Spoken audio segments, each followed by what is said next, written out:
وعلیکم السلام ورحمۃ اللہ وبرکاتہ۔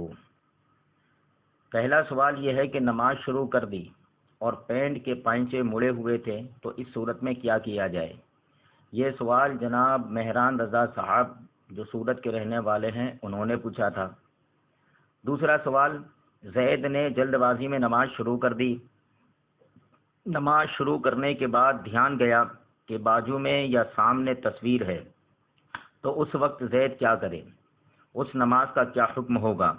نماز توڑ کے پھر سے پڑھے یا مکمل کر کے پھر دہرائے؟ سورت شہر سے یہ سوال جناب اویس رضا صاحب نے پوچھا تھا۔ دونوں سوالات کے جوابات پیش خدمت ہیں۔ فتاوی رضویہ جلد 3 صفحہ نمبر 264 پر ہے۔ رسول اللہ صلی اللہ علیہ وسلم نے نماز میں کپڑا سمیٹنے اور گرسنے سے منع فرمایا۔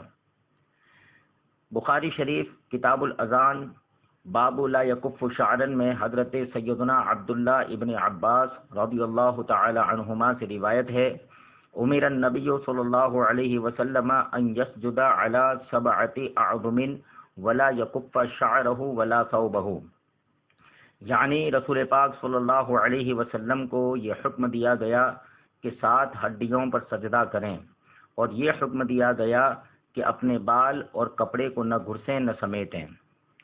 اور فتاوی فقیہ ملت جلد 1 صفحہ نمبر 178 پر ہے، پینٹ کو نیچے یا اوپر سے موڑ کر نماز پڑھنا مکروہ تحریمی واجب الاعادہ ہے، یعنی ایسی نماز کو کپڑے درست کرنے کے بعد، یعنی اگر مڑے ہوئے ہوں تو کھول کر پھر سے پڑھنا واجب ہے۔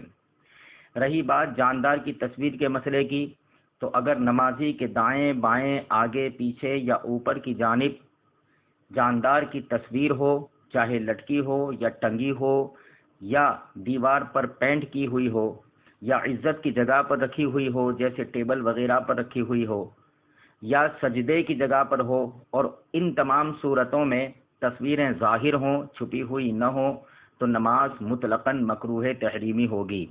ایسا ہی فتاوی رضویہ جلد سوم صفحہ نمبر 448 پر ہے، اور بہار شریعت حصہ سوم صفحہ نمبر 141 پر ہے۔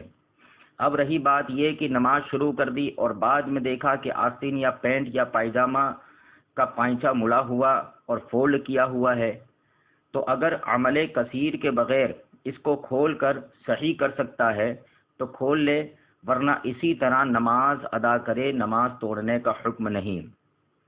جیسا کہ کوشچن آنسر سیشن میں 20 اپریل 2014 کو پوچھے گئے ایسے ہی ایک سوال کے جواب میں مرشد برحق حضور تاج الشریعہ علیہ رحمت و رضوان نے یہی حکم صادر فرمایا، اور یہی جواب جاندار کی تصویر والی صورت کا بھی ہوگا، کیونکہ دوران نماز اسے چھپانے یا مٹانے میں عمل کثیر ہوگا، لہذا اس صورت میں بھی نماز مکمل کر لے اور بعد میں جب فارغ ہو جائے تو تصویر کو ہٹا کر یا چھپا کر نماز کا اعادہ کرے، یعنی پھر سے پڑھے۔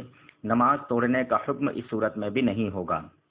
اب رہی بات عمل کثیر کسے کہتے ہیں، تو بہار شریعت حصہ سوم صفحہ نمبر 129 پر حضور صدر الشریعہ علیہ رحمت و رضوان عمل کثیر اور عمل قلیل کی تعریف اور ڈیفینیشن یوں بیان کرتے ہیں کہ جس کام کے کرنے والے کو دور سے دیکھ کر اس کے نماز میں نہ ہونے کا شک نہ رہے، بلکہ گمان غالب ہو کہ نماز میں نہیں، تو وہ عمل کثیر ہے، اور اگر دور سے دیکھنے والے کو شبہ و شک ہو کہ نماز میں ہے یا نہیں، تو عمل قلیل ہے۔ واللہ تعالی عالم۔